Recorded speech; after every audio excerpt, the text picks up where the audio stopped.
Good evening, everyone. This is Dolores Cannon with the Metaphysical Hour. And this is December the 9th, 2011. We think. We're still confused on the times.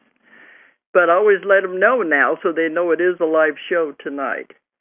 And we do have a guest tonight, and we're going to be talking to him. He's one of our authors, and we have published 2 of his books. But also, I just want to mention that Michael Dennis, he is a professional psychic, and he's agreed if anybody wants to call in during the show and ask questions for themselves, but to keep it very brief, just short, and we don't want it to dominate the whole show, because we're going to be talking with Michael about his books and his background. But if somebody does have a question, they can call in, but we're just going to take a few, not to devote the whole show to that anyway. Right. Mm-hmm. Okay, but our guest is Michael Dennis. Michael, where are you anyway? Well, on this plane and dimension at this current 3D moment, I'm in Cincinnati, Ohio. You're in Cincinnati. I couldn't remember exactly where you were. Okay, before I go, I forgot. Let me give out the toll-free number in case anybody does want to call in. It's 1-888-627-6008. 888-627-6008. So you're thinking you're in this dimension. We don't know yet. We've been traveling so much, we're not even sure where we are. I understand completely. Because we've been all over the world and back. I know. Well, your part of your journey is to spread your energy around the world. They've told you that. Well, everybody's telling me that, that everywhere I go, they always say you leave some of your energy. It never depletes you, but you do leave a piece of your energy there, and that's supposed to be good. Do you want it to be positive energy? It's wonderful. And being an Aries, you just keep trucking on ahead.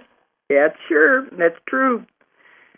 Okay, well, Michael has written 2 books that our company has published. One is Morning Coffee with God, which is very humorous, I think, and it's a unique angle, and it's very humorous.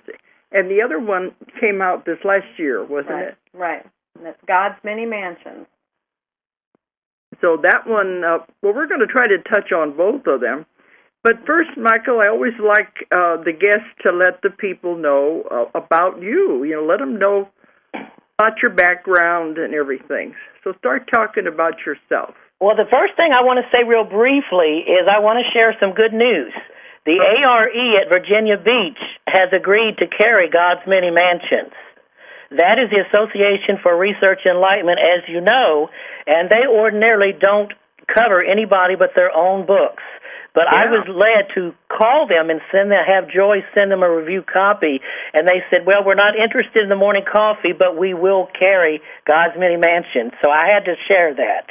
Oh, that's wonderful. Because we just never know. Someone may say something, but as they say, nothing ventured, nothing gained. I'm Michael Dennis, and I guess you could say I wear many different hats. I'm formally educated in foreign languages and opera, comparative religious studies, and all kinds of stuff. But I've always had the spiritual thing. When I was in college, I wanted to be a minister at one point, but because I had a lot of metaphysical experiences from a very young age, I was involved with the church, Baptist church. It was a type of sanctuary for me during a troubled childhood. It was one of those childhoods that actually made me go within.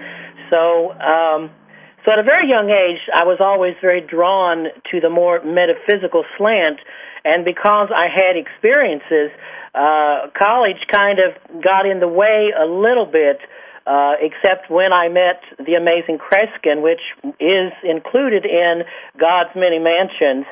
But one of the things that pushed me to write was, I'll just come out and say it, Dolores Cannon, I ran across Convoluted Universe, Book 1, and I had some very strange, I was recently reading where you said, no matter how much I do this work, it keeps getting stranger. And I just kind of laughed because I recall a lot of my own experiences. So I decided when I read that to share a lot of experiences that I had. I was going to pursue a PhD. A friend of mine calls it a phenomenal dumbbell. She said there's so many PhDs out there running around with very little brain sense. And I was very involved with the psychic. I was training at a spiritual center in my mid-20s in Bloomington, Indiana. So I was already opening up. The doors were opened. I was doing the psychic, the channeling, while I was pursuing my master's in education and went on to begin the PhD. I did teach high school French and Spanish for about 5 years full-time and did a one-year assistantship for the French. And before I had to meet the doctoral committee, my guide said, "This is a fork in the road. You are not to do this full-time. You've already done this in another lifetime." So I gave up the career to go out on a limb. And as you know, Dolores, with your own background, with your own books and your own beginnings, there was no assurance that I was going to be able to make a living as a psychic or a writer. But I gave up the regular way of life to do that. I went in trance the next day in literature class, and I channeled some of the articles that's in Morning Coffee with God. Several of those are in the book on hatred, on sadness, and I entered a type of automatic writing trance at a conscious level when I was in the middle of class. So that was one of my first confirmations that I was on the right track. And then anyway, that kind of got me going. I thought, well, okay, then I can do that. So that's it. I went on to become a psychic, and I've been one over 20 years full-time. And I also channel ascended masters, angels, soul groups, as well as the writings and everything I'm doing now. So I'm very grateful to Spirit, and I'm so grateful to you, Dolores, because when I read Convoluted Universe, I had some of my own experiences in hypnosis and regression in my 20s and some similar experiences such as Journey Through Time in God's Many Mansions, where I went to Creator's source, the spark, when the soul was created from the burst of light. So when I read yours in Convoluted 1 about the young lady merging with the sun and the God source, I was so enthralled that my guide said, "Now you know that you're crazy, Michael, so go ahead and go. You've got friends and people out there who are telling these stories, and the subconscious mind is being allowed to speak." So that's when I went for it, and after Morning Coffee came out, my guide said I needed to tell other stories from the otherworldly beings and talk about that. So that's what created the second book. And as you always know, there's more to come, as they say. And But Michael, you said when you began just channeling in class, was that the first time that it ever happened? Well, no, off and on all my life, I've been able to do that. I mean, I would be just diddling as a child, and I would see spirit faces, and I always loved to write. My mother taught me how to write when I was maybe 3, but as a kid, it was little things. I would write something, I remember in chapter 12, Rosara, of God's Many Mansions, the advanced alien being talked about a wind song dance that I did when I was 6. And she telepathically implanted the moves when I would do the dance. And she gave me like a song. So I'm seeing now that I had a lot of these experiences at a young age, but the ones in college, it was a mature kind of thing. But I had lots of snippets. I have a scene in God's Many Mansions when I was in the crib. I was seeing the sky people, not only the discarnates, but one of the chapters when I had the spiritual seer in God's Many Mansions, the first chapter, I think, she came to me in church and told me that I had these gifts and that in my Father's house are many mansions, and not all mansions are on this realm or this world. And she pointed up, and she used the word sky people. She said, "You're going to meet sky people." and no talk to everybody, people think you crazy like Pansy. So I had experiences like that. Okay, but I want to tell people the morning coffee with God was interesting because it was like, you said for a while you couldn't figure out if you were dreaming or if it was actually real, but you would come down in the morning when you was waking up, and this man who was representing God would be sitting there, and he'd make coffee every morning. Oh, he was hilarious. It started out as a dream in 2005. I was visiting my friend who now lives down the street, and in the dream I saw him like George Burns, dressed up with a hat, and he just looked like your everyday boy, good old boy, and he said, "You have questions." And he said, "We're going to get to those questions." And he said, "You will remember through the dream state verbatim." And he said, "But it's not going to stay in the dream state because," I forget the term he used, a perceptual shifter or whatever. But it was so enthralling that I really didn't know. And the thing that hooked me was his great sense of humor. I mean, he even told me, he said, God is not even my real name. You really should call me Dog, which is God spelled backwards, because that's more my true nature. He said, "I'm an atheist." And I'm like, "What are you talking about? You're God. Who did I talk to when I was 7 and that lonely little boy?" "Well, you talked to the real me." And I said, "Who's that?" "I am that I am. But please, for this book, would you call me Mr. Divine?" And he kept emphasizing, "I'm as real as your capacity to receive me is, and your capacity is far more than you can imagine." And he was just a hoot. I mean, we talked about all these convoluted, very deep subjects, and I got answers. And then I started waking up, and like I say, and he was still there, so I wasn't dreaming. They explain in the second book, God's Many Mansions, how through all my deep meditations, my psychic work, I had a lot of activations and chakra alignments with a lot of different teachers. Not only on the 3D, as you would say, this plane, Australia, all these wonderful places you went, but I was taken on spirit journeys to other places beyond here and being activated. So in the second book, it was so much easier for the beings, the otherworldly angels, and different ones to just come in the middle of the daytime because I had been adjusted and aligned. So, of course, I thought I was crazy, and that's why I get so much wonderful comfort from your books, because I think, well, if I'm crazy, then she's insane. Or we're totally enlightened, because these stories, as you know, but, the bottom line, the morning coffee, they're all so loving and gentle, and the wisdom, that's what got me, questions that haunted me my entire life. What's the purpose in life? Can we step into the future? Is there such thing as a multifaceted soul? Parallel universes. This is stuff I got into when I read the set books in the 80s. This all came up, and most of my friends thought it was crazy and couldn't handle it. And I wanted more of it. It was very deep back then. There was a lot of people, they said they'd read one page and have to stop and digest it because it was way ahead of its time. Oh, very ahead of its time. And because Jane Roberts was a creative writer. She had some so-called science fiction published, so she was already had that creative door open. But the doors that she brought up is, like all these deeper Seth 2, Seth this, the Oversoul 7. She went on about just an aspect of the multi-dimensional soul. They're aspects of my own, and that comes up a lot in your books, Convoluted, with the splintered, fragmented souls. And, I would be having these experiences, but I always tell people, whether it's really true on what level, as you said on the back of the book, is it real or just a series of dreams? This is for you to decide. As Michael says, there's much more truth to so-called fantasy, so what is real and what is fantasy?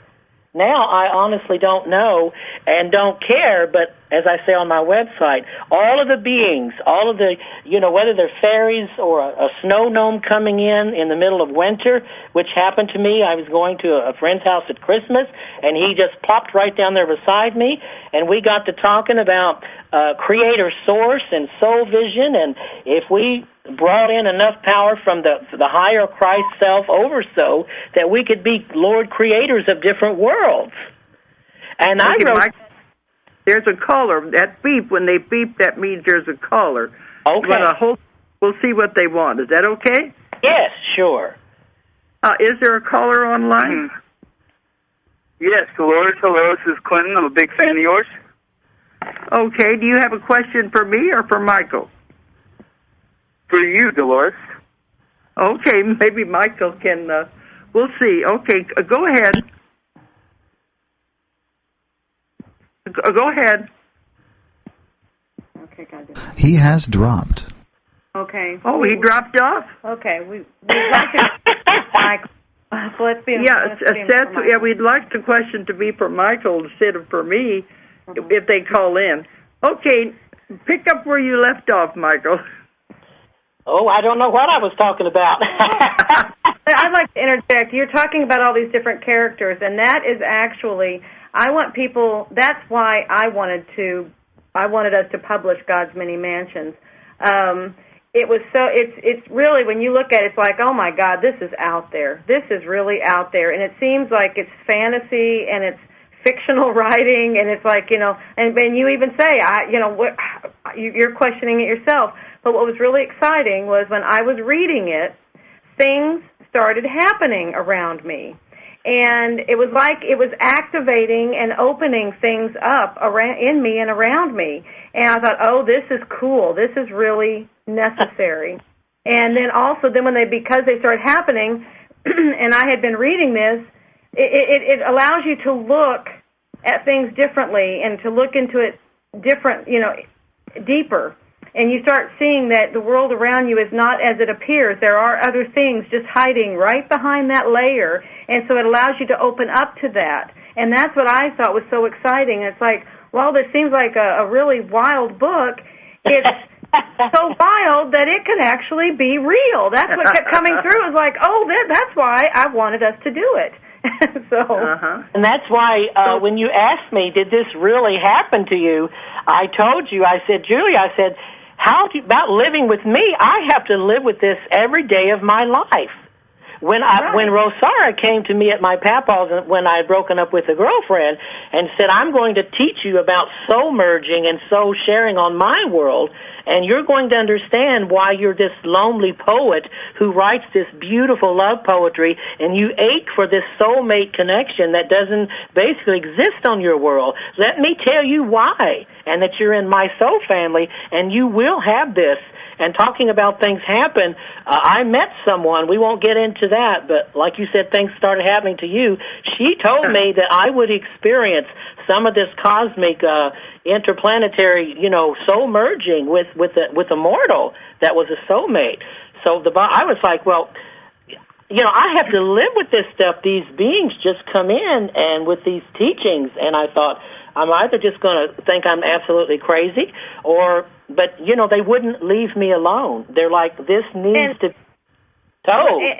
And then they are so, the way you describe them and their messages are so beautiful, it makes you want to be visited by them. It's almost like the E.T. movie, he's so cute, I want him to come to me, that kind of a thing. Thank you. I think that opens you to that. And that's probably one of the best things we can do right now is give people permission to open up to these other realms. So there's nothing to be afraid of, really. Right, absolutely. And they constantly, one of their greatest themes is, I say in my psychic readings, we talk about how alone we feel, ALONE. But if we insert a little L in between there, what does that say? All one.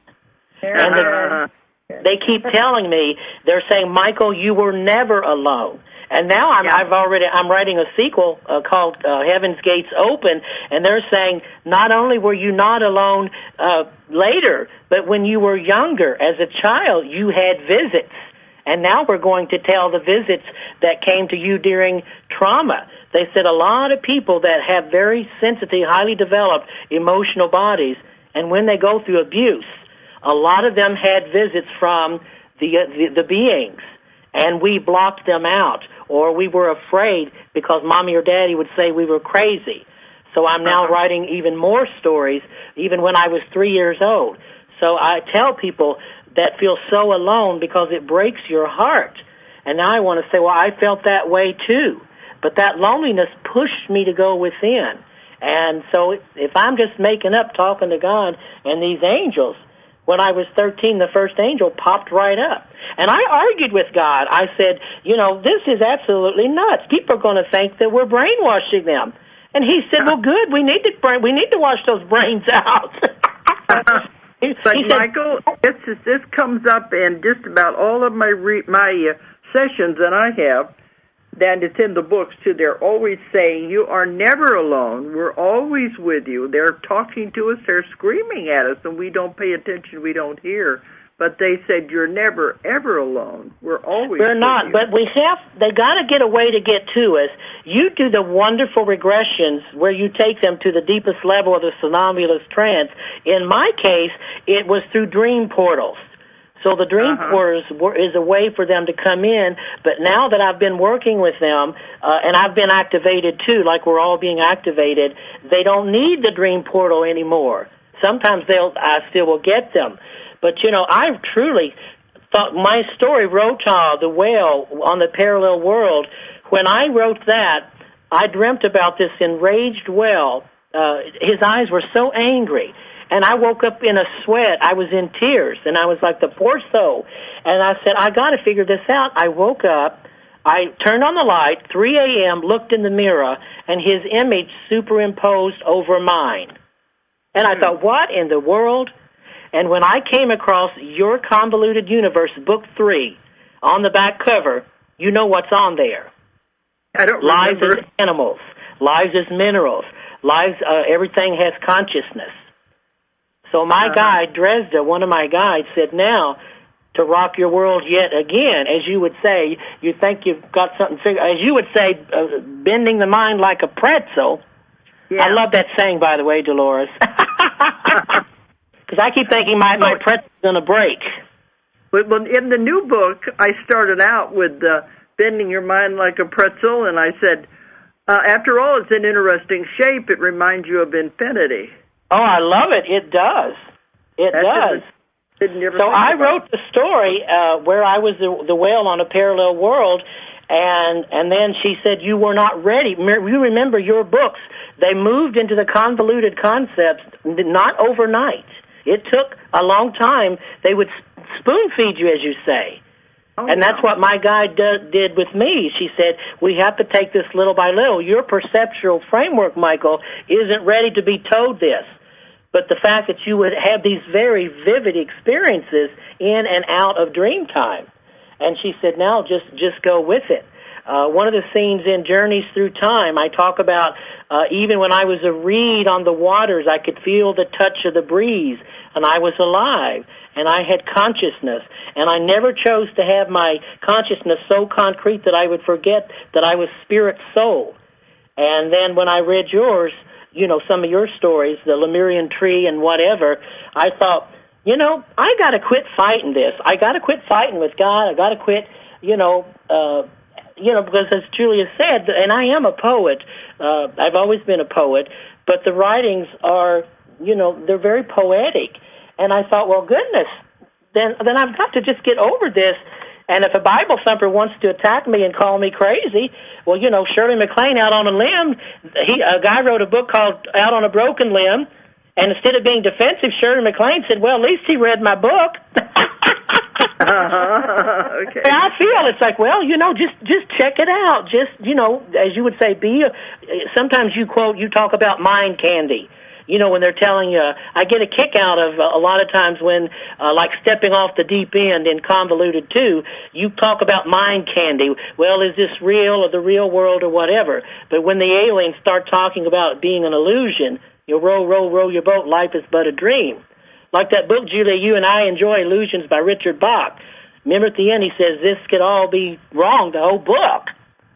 Mm-hmm. So I've written in my convoluted about that everything is an illusion. Yes, you have, and I love it. You've got that whole chapter, the dreamer dreams the dream. You're bringing up the subconscious, and the subconscious well, you know it, you wrote it, or you transcribed it. He said, well, it's all a dream. The dreamer dreams the dream. So when I read that chapter, then I was smacked again into saying, there's, as Julia said, there's so much more going on. You know, things are not as they appear. And things can be multidimensional, you know, at the same time, like the fragment. I just had a vision. I just had a spirit come to me 3 nights ago. I was working in the new book, and she said, I'm a past life crib death self making contact. And I said, what? And I'm like, oh, my God. I wrote the story, and I'm like, you will never guess what it wanted. And the story spooked and puzzled me. I'm like, a past life crib death self is making contact with me in the present. I need a drink. I need the whole bottle. But as with the stories in God's Many Mansions, one reason I write is because, like you, Dolores, I'm an insatiable, my curiosity. You know, when I was a little boy, my favorite character was Curious George the monkey. He got into trouble. He got into everything. So I've always had that willingness. And then when things started happening spontaneously, I was doing a preview of a Nostradamus movie when I was teaching French in Indiana back in the 80s. And the actor was, you know, Nostradamus was known for his piercing eyes. You know, the staring eyes, it would pierce right through the soul. And, I know him well. I love your Nostradamus books, by the way. I have all of your books.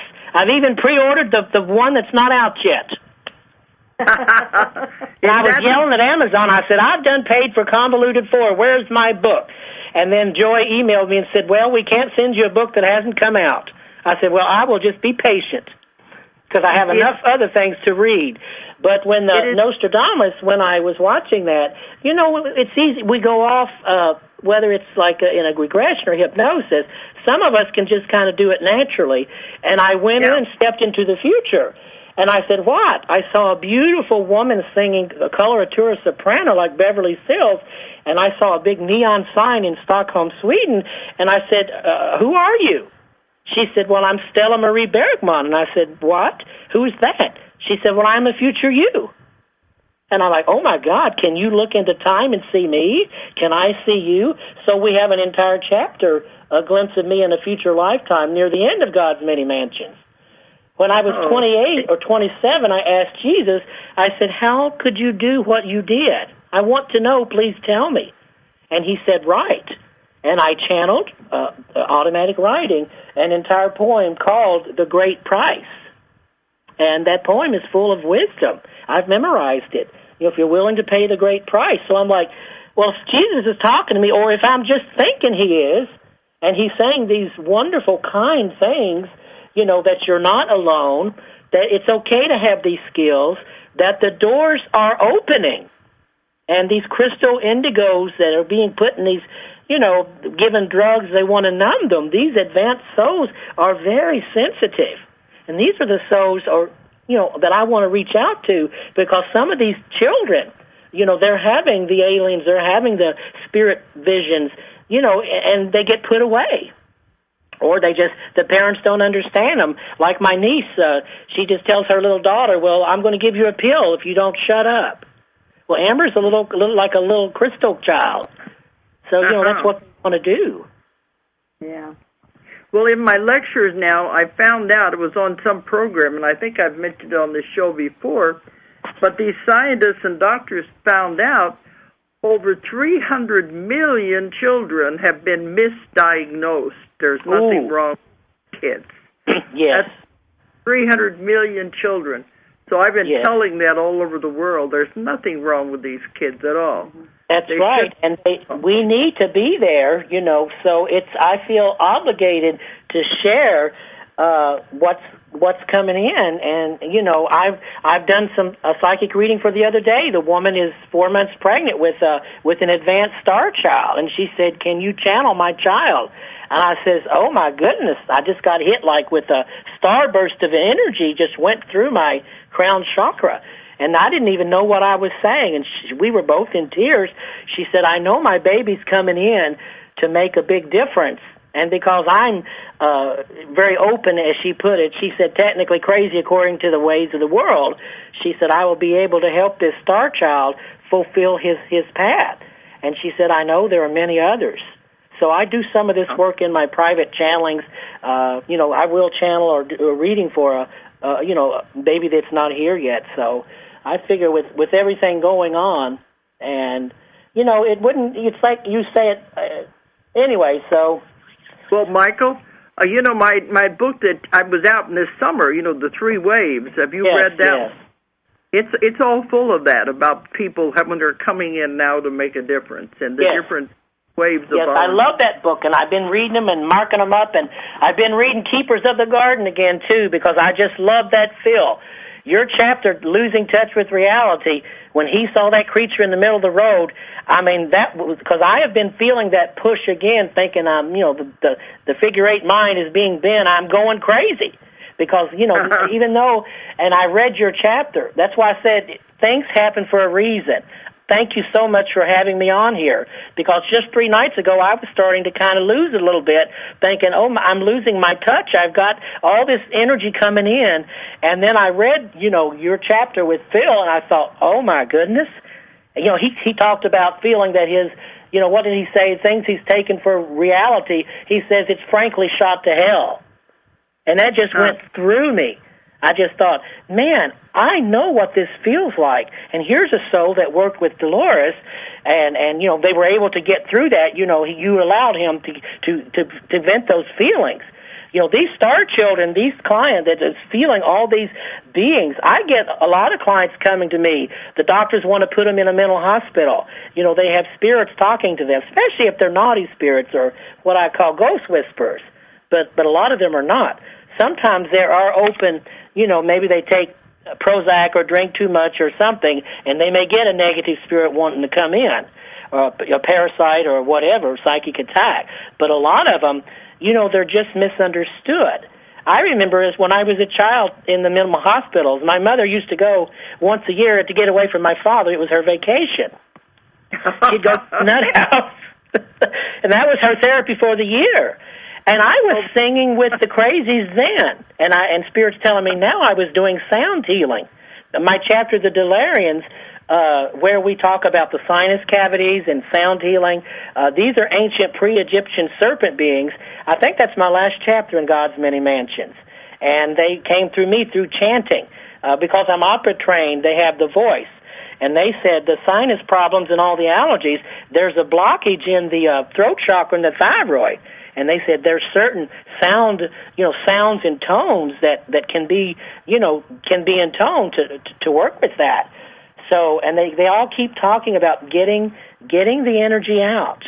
That's what there's all the. I keep reading all the violence and every day, and I'm thinking these people feel so limited. The soul. Again, like Oh My Soul in God's Minute or Morning Coffee with God. When I channeled Oh My Soul, I was in tears. Because my soul was saying, I am part of you. I am your highest aspirations, and link with me. Make that connection. And these people, we're running around like zombies. So even if we, as you would say at the 209 conference, Dolores, you said, oh, Michael, you're a psycho. Does that mean you're certifiably crazy? And I said, yes. And I get paid for it. But underneath the humor, and there's a lot of humor in both my books, because as you know, I have a little singing telegram business, and I'm kind of a big ham. I worked the Irish pub the other night, and we had a birthday next door, so I had to belt and blast them a little bit, and of course they loved it. But, this is very serious work we're doing, and that's why I have so much respect for your work, because you've been at this a long time. When nobody was, doing the stuff you were getting into. So you're like my little hero. That's when I keep getting new beings that come in, and they'll just come in the middle of nowhere. I can be in the bathroom, and I'll hear a word, or I'll hear maybe a sound or a tone. And I thought, well, and then I'll sit down at the computer, and I'll take off with it. So, there's a lot of people out there that need what we have to offer. And yes, we must keep grounded. Believe me, you've got your children, the unseen world of your work, as you say, and the ground with your real family.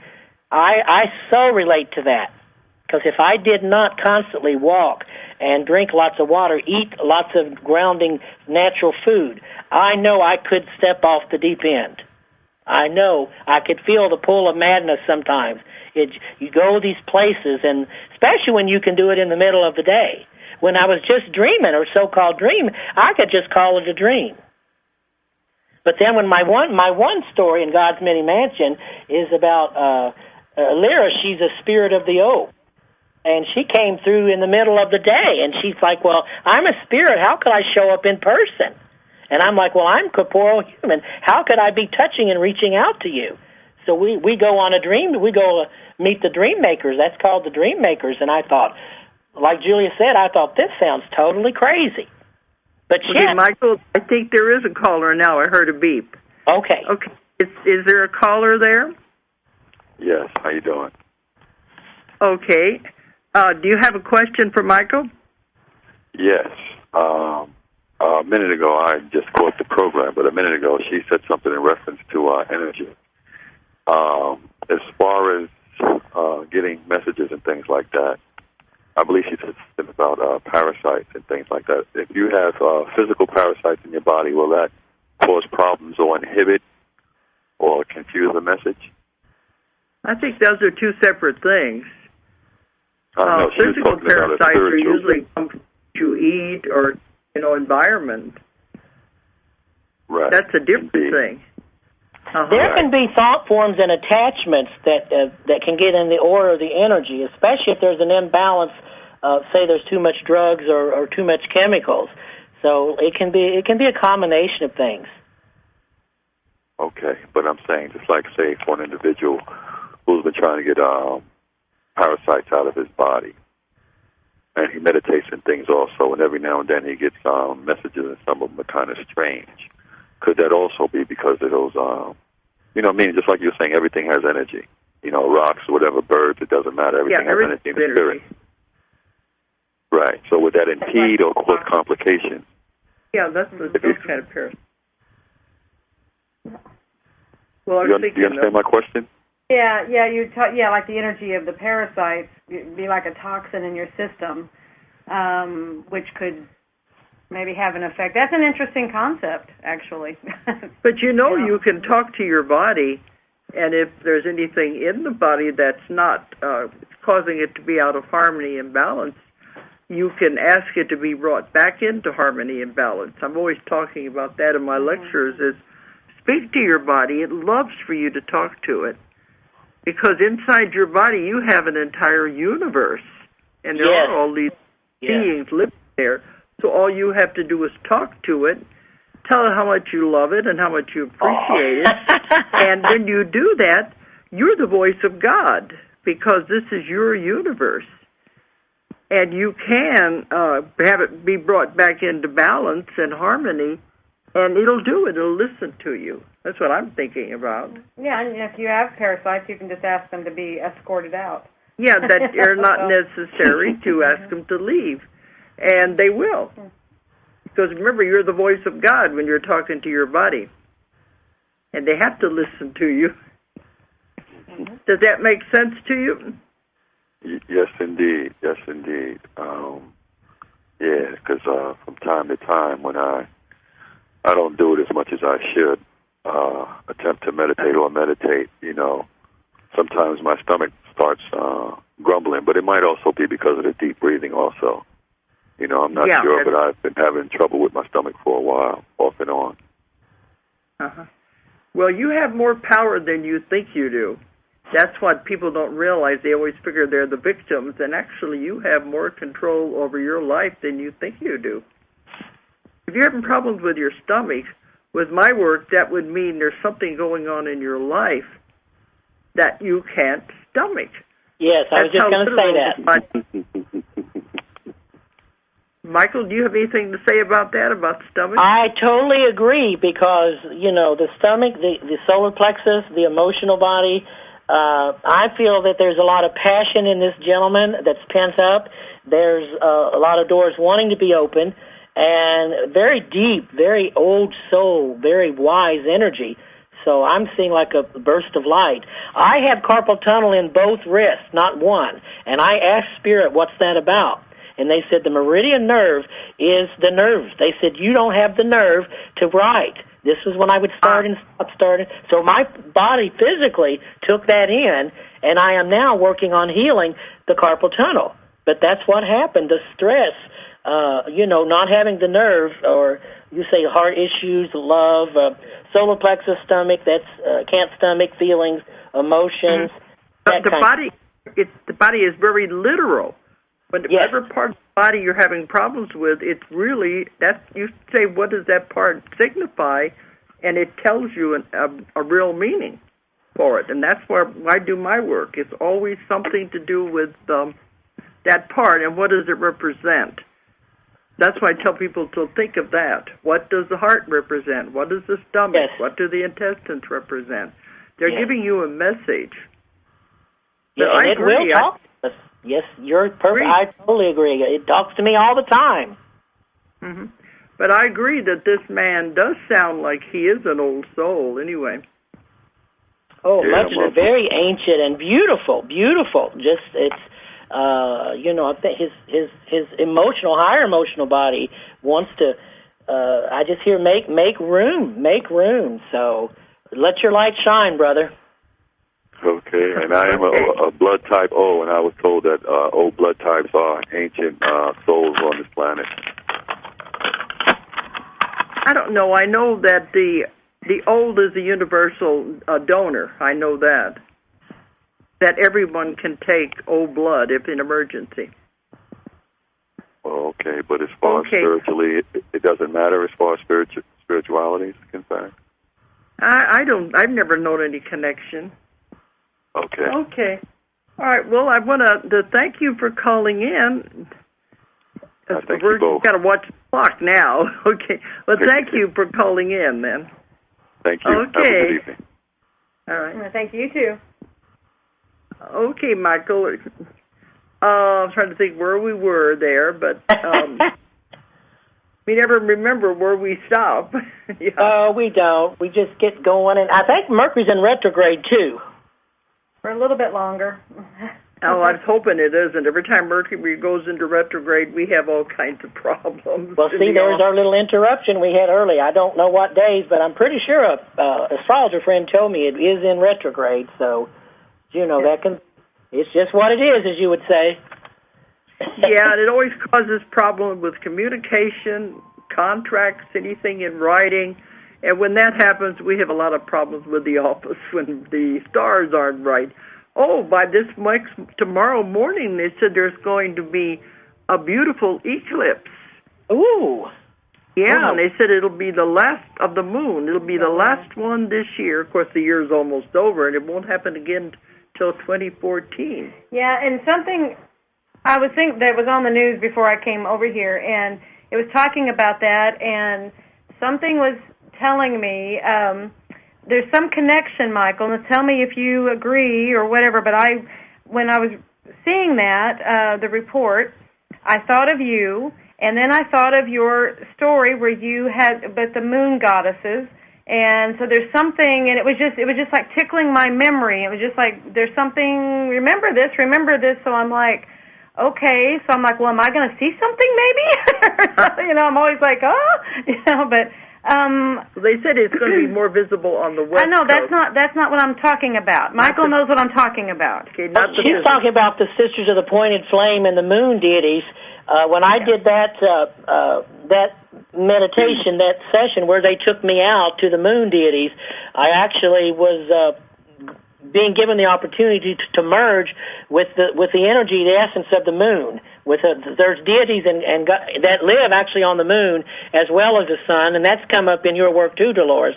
So when that came through, I feel that that's a part of that feminine lunar energy, like lunar eclipse. These deities are up there kicking booty is what I'm hearing, and the moon goddesses, that's the feeling, the passion, and that story was mind-blowing. You know, the Sisters of the Pointed Flame, and here they're having me merge with the with this collective soul unit. And then if I took in enough of the love and the power and the feelings, then I could even go to the sort of the main moon deity on the moon and be infused with power and passion that I didn't even have. So that's part of what that's about. And those moon energies really, you know, they're the tides and everything all shaken up, and of course all the water and the typhoons. They're telling me it's a very deep ingrained imbalance in the emotional bodies. This one, or in general? Oh, just everywhere. The planet in general. It's scattered in places. I'm feeling like there's something with this one, and it's like this one's standing out for some reason, and that's why that's kind of more, you know, it's like, especially since I thought about you and I thought about your story, it was like it was tickling my memories, and it's like this one's going to be special. There's going to be something different about it, so that's why I'm wondering if you were getting anything. So, well, on the news also they said that the volcano on the Big Island is really getting ready to blow its stack, and they're worried because they have 5,000 visitors there every year. Whether it's that's the female goddess Pele is the goddess of the volcano there too, and we'll be there in February. Right. So, but if there's anything left, I said it's getting ready. If there's anything left. It's ready to blow up because they said it's a lot going on right there right now. But that is the female aspect. That's what made me think of that, because of the female goddess. Pele, they always say, don't make Pele mad. You make her mad, she'll blow her stack. Oh, yeah, you don't want to mess with them. Kali's another one of my stories, the goddess of radical transformation. I invoked her through a pendant of Kali, and she takes out unhealthy attachments. I got dumped and lost a job within 3 days because I said, Kali, great goddess of taking away what's not good for me, and it's like, you know, call it metaphorical or literal or whatever, but we call on Aphrodite or the great moon mothers. You know, they come. I mean, they that's creation void. They don't have limitations.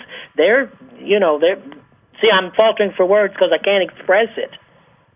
Well, those are the old religions, the ancient religions that go way, way back, where they respected the moon and the nature. It was they were the nature worship, really. Right. But I'm talking about invoking actually the energy of the archetype or the energy of the goddess. I put some Venus oil on my third eye a few years ago, wanting to get on with human love at the next stage. And I prayed to mighty Aphrodite, as they say, to please help me, you know, take this to the next level. 15 minutes later, someone walked in that New Age bookstore and looked at me and said, I've been waiting to meet you. So see what I'm saying? Yeah, we asked for... I always thought of Aphrodite. I always thought of Aphrodite as being the love goddess. She's what he's saying. The equivalent. That's what I'm talking about, love. I wanted to work on human love, so I invoked a ritual like the Kali pendant to get that which didn't serve me. I called on Aphrodite to help me with the human love, and boy, she blew me away. I mean, someone literally walked in that store. So see, thoughts move. Everything is energy. Thoughts are movable. You know that, you know, thoughts, it's energy. What we put out there with our intention. That's why I'm careful now what I ask for. I'm like, oh, do I really want this? I'm saying I do, but do I? Right. That's what they always say. Be careful what you ask for because you're going to get it. Oh, well, Michael, we're coming around to the time we have to stop. I want you to tell people how they can contact you. If they're interested in the books, of course, Ozark Mountain, Barnes & Noble, Amazon. As far as my own work, MikeThePsychic.com is my website. Make sure you spell psychic right. But if you just type Cincinnati, Ohio Psychics on Google, you'll get Michael Psychic Readings and Parties. I'm one of the first to show up. My contact information is in the end of all the books. But if you want me for readings or whatever, I do lots of those, telephone, email, all over the world, and you can find me. Just Michael Dennis, Psychic. I'll show up because I'm all over the place. Well, can I put in a little plug for Michael? I've had 2 readings with Michael, And I heavily endorse him. Michael, you give fantastic readings. He's dead on. You're very, very accurate. It's wonderful reading, and it's very entertaining, too. But you are dead on. You're very, very good in your readings. So I just want to give you that plug. Mm-hmm. But it's Michael Dennis, Dennis. But you said you put that on Google, or you could just say Michael the Psychic. Mike the Psychic. Mike the Psychic. Mike the Psychic. Yeah, Michael or Psychic. They put up Cincinnati, Ohio Psychics. And I'll come right up. Okay, either one of those would be a way to contact you. Yes, but thank if you want to find out about the books, you can contact us at Ozark Mountain Publishing. Yeah, we also have links over to Michael's site. Okay. So from there. But, ours is Ozark Mountain, but it is abbreviated, OZARKMT.com. Or if you're overseas, it's OZARKMT.com. Okay, Michael, well, we're going to have to leave. I just wanted to make sure that they knew how to contact you. So your phone number is also on your website then? Yes, and my email address. Everything is on there. Yes, thank you so much. So they can get a hold of you, and his books are Morning Coffee with God and God's Many Mansions. Okay, well, I think we're going to have to leave now, but thanks, Michael, for being on tonight. It was wonderful. I've been looking forward to this. The hour just flew by. It sure did when you're having fun. Thank you again. Okay, well then, thanks for being on. Okay, bye-bye now. And everyone for listening tonight. Have a good evening. Make it great. Bye-bye. Bye-bye. If you enjoyed the show, check out more of our other videos and be sure to subscribe and click the like button. Thank you for listening to the Metaphysical Hour with Dolores Cannon.